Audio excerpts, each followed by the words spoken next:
आचार्य शंकर जब अपने अद्वैत ज्ञान से परिपूर्ण होकर के आगे की साधना के लिए वे काशी में आए,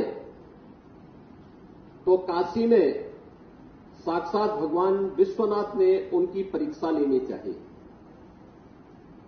और उन्होंने इस बात को देखा कि प्रातःकाल जब ब्रह्म मुहूर्त में आदि शंकर गंगा स्नान के लिए जा रहे होते हैं, तो वह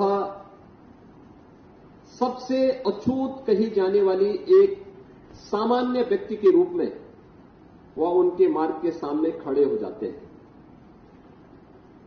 तो स्वाभाविक रूप से आदिशंकर के मुंह से निकलता है, हटो, मेरे मार्ग से हटो।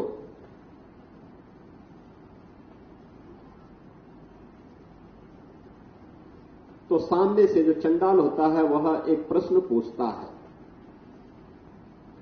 कि आप तो अपने आप को अद्वैत ज्ञान के मर्मज्ञ मानते हैं, आप किसको हटाना चाहते हैं?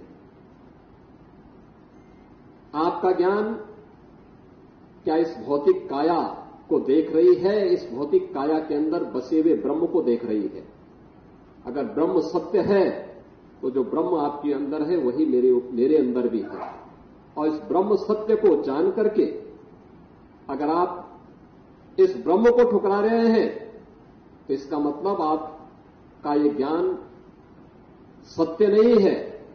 तो उन्होंने, वे भौचक थे, एक चंडाल के मुंह से इस प्रकार की बात।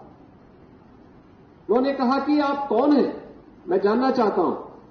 उन्होंने कहा कि जिस ज्ञान व्यापी की साधना के लिए, दुर्भाग्य से वो ज्ञान व्यापी आज लोग उसको दूसरे शब्दों में मस्जिद कहते हैं, लेकिन वो ज्ञान व्यापी साक्षात विश्वनाथ ही है।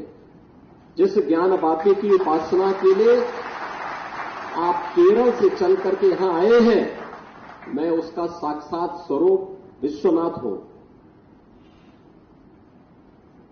तो वह उनके सामने नतमस्तक होते हैं और उन्हें इस बात का पश्चाताप होता है कि नहीं, ये जो भौतिक अस्पृश्यता है यह न केवल साधना के मार्ग का सबसे बड़ी बाधा है, बल्कि राष्ट्रीय एकता और अखंडता की भी सबसे बड़ी बाधा है। और इस बड़ी बाधा को अगर हमारे समाज ने समझा होता तो देश कभी गुलाम नहीं होता।